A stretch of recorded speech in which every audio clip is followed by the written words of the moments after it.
Կարևորի մասին հաղորդաշարն է եթերում, բարև ձեզ։ Այսօր մենք կխոսենք Դավիթբեկյան խաղերից, իսկ իմ հյուրը Դավիթբեկյան խաղերի համահիմնադիր Դավիթ Հակոբյանն է։ Բարև ձեզ, շատ շնորհակալ ենք մեր հրավերը ընդունելու համար։ Բարև ձեզ, ես եմ շնորհակալ հրավիրելու համար։ Այս տարի հոբելյանական տարի է արդեն հայտնի Դավիթբեկյան խաղերի մարզական եւ ինտելեկտուալ, այսպես ասած, միջոցառման համար։ Ինչով նշանավորվեց հոբելյանական տարին, սկսենք այդտեղից լույսը։ Իրոք հոբելյանական տարի է, որ երբ մենք ամփոփում էինք այս տարվա Դավիթբեկյան խաղերը, մենք ուրախություն մեզ մենք հասկացանք, որ ինչ դժվարություններ հաղթահարեցինք, որ առաջին Դավիթբեկյան խաղերի ժամանակ թվում էին ինչ որ չափով անհաղթահարելի, եւ իհարկե հաճելի է, որ նորանոր գործընկերներ եւ մեր գաղափարին եւ նպատակին նորանոր հավատացողներ են ի հայտ գալիս։ Այս տարի երբանից սկսեցին խաղերը, ինչ բնույթ ստացան, մի փոքր մանրամասնեք, ինչ մարզաձևերում պատանիները չափեցին իրենց ուժերը, հետաքրքրվածությունը ինչպես է գնահատում։ Այս տարի մենք քանի որ ունեցանք աննախադեպ աճ հայտ ներկայացրած թիմերի, մի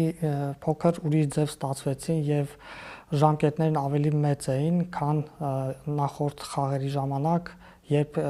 որ ընդամենը 8 կամ 7 օրվա ընթացքում մենք իրականացնում ենք խաղերը, այս անգամ մենք երկու մեծ մասի բաժանեցինք՝ հիմնական փուլ եւ եզրափակիչ փուլ, եւ սկսվեցին հուլիսի սկզբից եւ կավարտվեն օգոստոսի սկզբին։ Մենք 3 հիմնական փուլեր ունեցանք, որտեղ առավել աչքի ընկած առաջին 3 թիմերը անցնում են արդեն եզրափակիչ փուլ,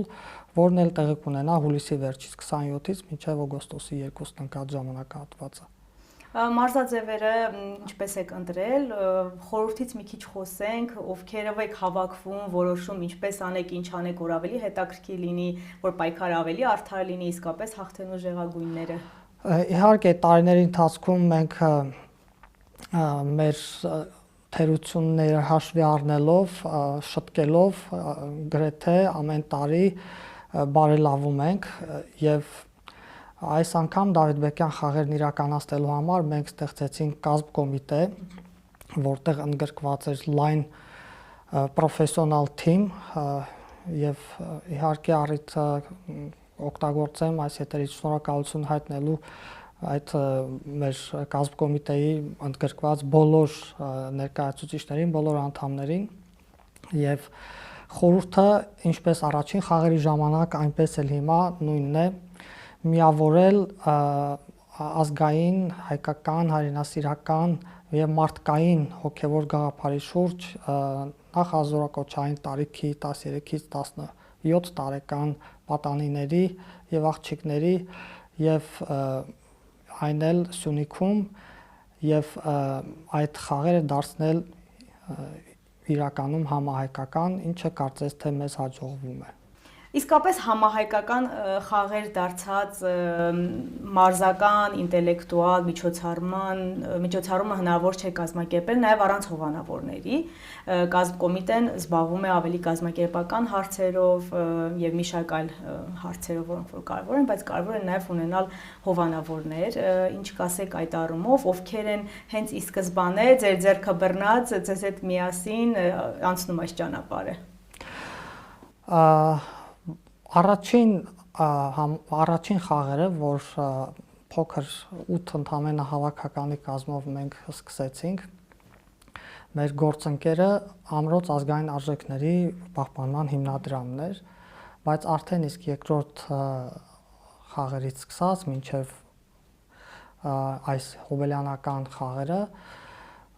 մեր գործընկերները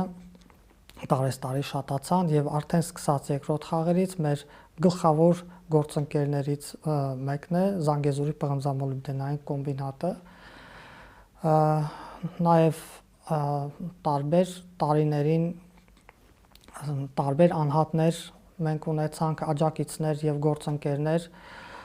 ես կուզենայի նշել նախորդ տարիներին Մարիլա ընկերության մասին, Կապանի համայնքապետարանի մասին, արդեն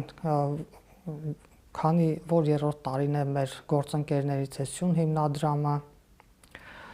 Կապանի համայնքապետարանը, ինչի համար իհարկե մենք շատ շնորհակալ ենք եւ երախտապարտ ենք եւ իհարկե նման աջակցությունը ավելի մեծ ստիմուլ է տալիս եւ ավելի լայն, այսպես ոտք մեկնելու հնարավորություն է տալիս խաղերն համահայկական դարձնելու համար։ Իդեպ ես ուրախությամբ կուզեի նշել, որ նախորդ տարի, երբ Ռուսաստանի Դաշնությունից մասնակցեց մեկ թիմ, այս անգամ արդեն հայտ ներկայացրեց եւ մասնակցեց 2 թիմ։ Անցյալ տարի ցանկություն հայտնեցին մասնակցել Ջավախքից, բայց ինչ-ինչ պատճառներով ներքին իրենց կազմակերպչական ինչ-որ խնդիրների պատճառով չհասցրեցին, այս անգամ հայտ չներկայացրեցին, բայց մենք հույս ունենք, որ մենք հավաքականներ կունենանք նաև մեր մերձավոր Սփյուռքից, Վրաստանից, Իրանից կամ այլ վայրերից, որտեղ հայաշատ են։ Հետաքրքրությունը բավականին մեծացել է, դա դուք էլ փաստեցիք, մեր հերոստանգերության պատրաստած տեսանյութերից էլ երևացին, որ թիմերը բավականին մեծացել են, մրցումներն են շատացել։ Սա ինչով եք պայմանավորում։ Կարող ենք ասել, որ նաև ձեր տարիների աշխատանքի արդյունքն է սա։ Նշանակում է, որ ճիշտ ուղու վրա եք։ Այո, նշանակում է, որ ճիշտ կներեք, թե նման խաղերի կարիք այսօր Հայաստանում կա։ Մարդիկ զգում են դրա բացը։ Ինչ եք կարծում։ Երևի թե երկու դեպքում էլ կարող եմ համաձայնել ձեր հետ եւ տարիների աշխատանքը եւ այն կարիքը, որ կա եւ իհարկե հետաքրքրությունը հատկապես երիտասարդության շրջանում եւ իհարկե այս Դավիթբեկյան խաղերի նման լուսաբանումը, մեկնաբանումը եւ տարածումը նաեւ այդ խաղերը դարձրեցին ավելի հանրաճանաչ եւ իհարկե դարձան ավելի ընդգրկուն։ Հետաքրքիր է նաև աղջիկների մասնակցությունը, որ ցանկություն ունեն նաև աղջիկները մասնակցելու, թիվը ավելանում է աղջիկների մասնակցելու, թե հիմնականում տղաներն են շարունակում հետաքրքրություն ցուցաբերել։ Երևի թե ցավոք հիմնականում տղաները, բայց պարտադիր պայման է, ի սկզբանե, որ յուրաքանչյուր հավաքական նվազագույնը 30% պետք է ընդգրկված լինեն աղջիկներ նաև։ Բավականին բարդ տարիքի երեխաների հետ եք շփվում, պատանիների կարելի ասել, որ դժվար չէ այդքան օր պահել նրանց մի տեղում, թույլ չտալ, որ հանկարծ միջանձնային կոնֆլիկտներ առաջանան, ի վերջո նրանք զարգացման իրենց այսպես տարիքային ճգնաժամային փուլում են գտնվում, եւ այդ մրցակցությունը պետք է կարողանաք այնպես անել, որ առողջ լինի, ոչ թե վերածվի ինչ-որ անձնային հարաբերությունների։ Շատ լավ հարց է, շնորհակալություն հարցի համար։ Իհարկե հայտ ներկայացնող հավաքականները ամբողջ տարվա ընթացքում կոնտակտի մեջ են կազմկոմիտեի եւ խաղերի պատասխանատուների հետ եւ ամբողջ այդ ժամանակահատվածում եւ նրանք պատրաստվում են, հետեւաբար նաեւ այդ երեխաները իրենք հոգեբանորեն նաեւ պատրաստ են, գիտեն ուր են գալիս եւ ինչ նպատակով են գալիս եւ իհարկե հավաքականները նաև իրենցով կայացած կառույցներ են, ռազմամարզական կամ մարզական ակումբներ են եւ կամ դպրոցներ են, կայացած դպրոցներ են, որտեղ իրենք ունեն մանկավարժներ, որտեղ ունեն հրահանգիչներ, որոնք այդ երեխաների հետ աշխատում են։ Իհարկե, գալով Դավիթբեկյան խաղերի ճամփար, նրանք արդեն իսկ հիմնականում պատրաստված են եւ պատրաստ են ու գիտեն ինչի համար են գալիս։ Իսկ ինչու այդ տարիքը, որովհետեւ նախ չափահաս դառնալուց հետո հիմնական մարդը արդեն կայացած է։ Դժվար է ինչ-որ բան փոխել։ Եվ հենց այդ տարիքի պատանիների եւ աղջիկների մեջ կարող ենք ինչ-որ բան փոխել եւ իհարկե կարծում ենք մենք ամեն խաղերից հետո նրանք այստեղից գնում են ինչ-որ ձևով փոխված, ինչ-որ նոր գաղափարներով եւ հասկանալով ի վերջո, որ սա իրենց հայրենիքն է, որ պետք է ապրեն իրենց հայրենիքում եւ պետք է ծառայեն իրենց հայրենիքին։ Բավականին բարդ մարզաձևեր եք ընտրել մրցակցությունը առողջապահովելու համար, ինչպես են կարողանում հաղթահարել եւ այդ կարողանում եք արդյոք այնպես անել, որ հանկարծ մարմնական վնասվածքներ չստանան, լուրջ այսպես խնդիրներ չառաջանան, որտեղ ես տեսել եմ գետի ջրի մեջով են գնում, պարաներից են կապ, մի խոսքով բավականին այսպես լուրջ մարզական միջոցառումներ եք իրականացնում։ Փառք Աստծո, այս անգամ լուրջ միջադեպեր մենք չգրանցեցինք ի տարբերություն նախորդ տարիների, իհարկե հնարավոր չէ խուսափել, որովհետև բոլոր մրցույթները մարզական առավելագույն իրական պայմանների մոտ են տեղի ունենում, այդ բարդության մասին է խոսքը, եւ իհարկե մենք ապահովագրում ենք բոլորին, եւ մենք ունենք խաղերի ընթացքում լուրջ բժշկական թիմ, իսկ իհարկե նրանք կարողանում են մրցել, որովհետև նրանք մարզական ակումբներ են հիմնականում եւ ամբողջ տարիների ընթացքում նրանք արդեն պատրաստվում են եւ որոշակիորեն արդեն գիտեն ինչ է իրենց սպասվում։ Իհարկե անակնկալներ լինում են, բայց հիմնականում գիտեն եւ արդեն իսկ այս խաղերի ժամանակ մենք հատկապես եզրափակիչ անցած թիմերի համար ավելի կբարդացնենք առաջադրանքները, օրինակ երթարշավ դեպի խուստուփ եւ կողմնորոշում տեղանքում ու նմանատիպ այլ մարզաձևեր։ Հրահանգիչների պակաս ունեք, կարողանում եք լրացնել, կան արդյոք պատրաստված մասնագետներ, որոնք որ ամբողջ ընթացքում կարողանում են այդ խաղերը պատշաճ մակարդակով անցկացնել, վարել, որովհետև դա էլ է շատ կարևոր ի վերջո, որպեսզի ամեն ինչ լավ անցնի։ Այո, իր ուրախություն մեզ եւ թիմերի հրահանգիչներն են պատրաստված եւ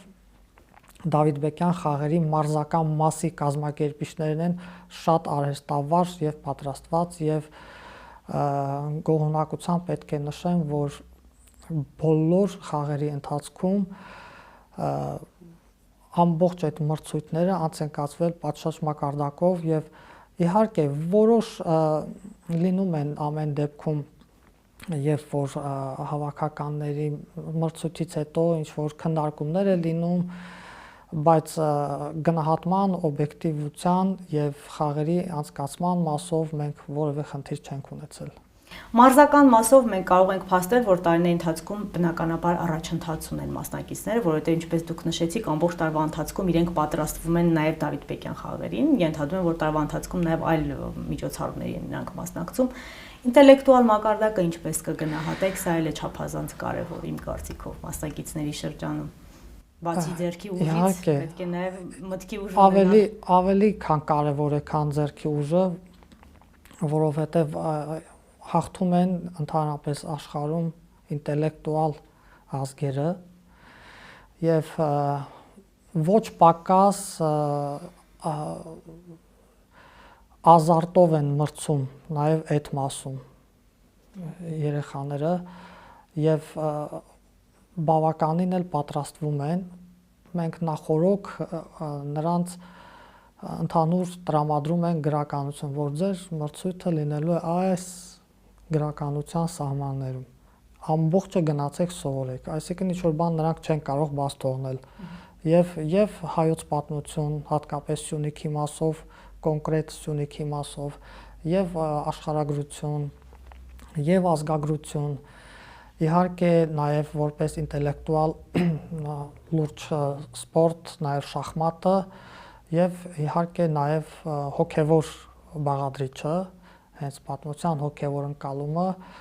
քրիստոնեական արժեքների մասով իրենց գիտելիքները նաև շատ կարևոր են ու պատրաստված գալիս են եւ շատ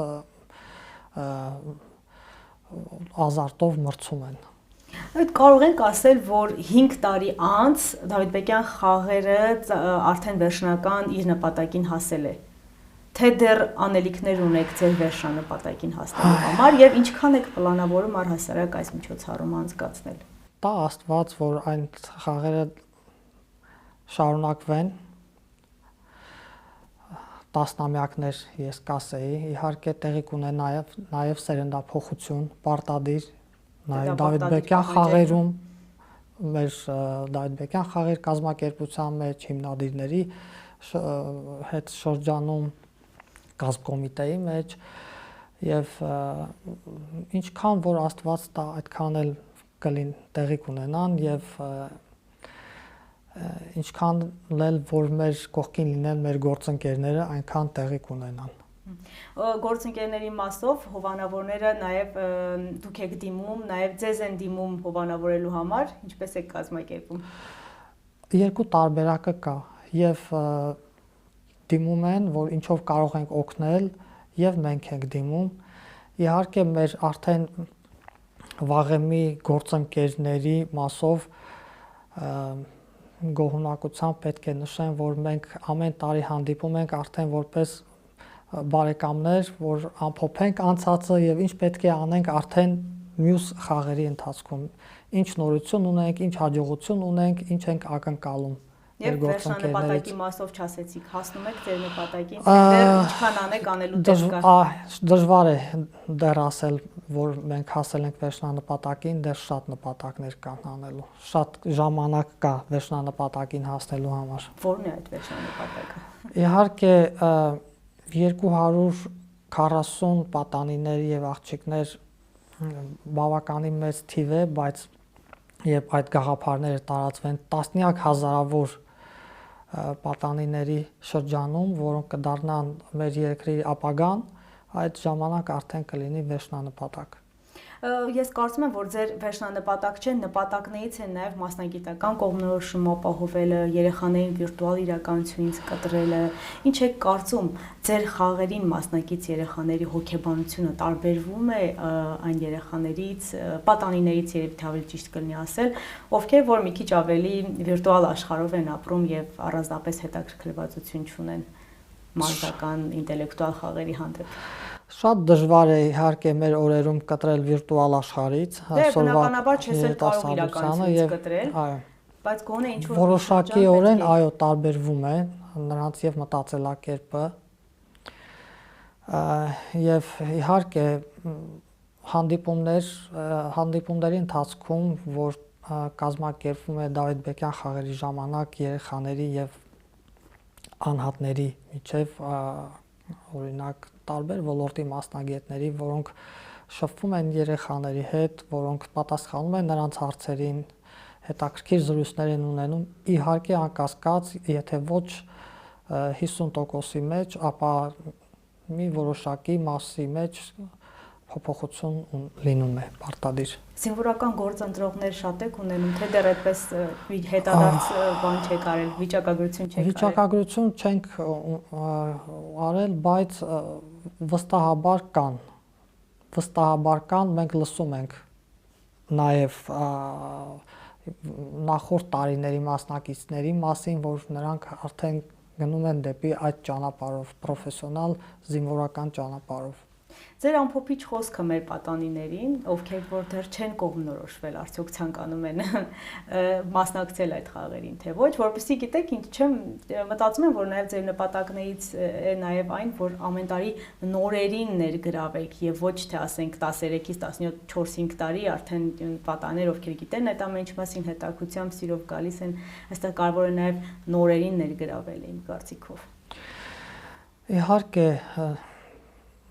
ցավոք հնարավոր չէ ամբողջ հազարավորների ընդգրկել Դավիթ-Բեկյան խաղերին, բայց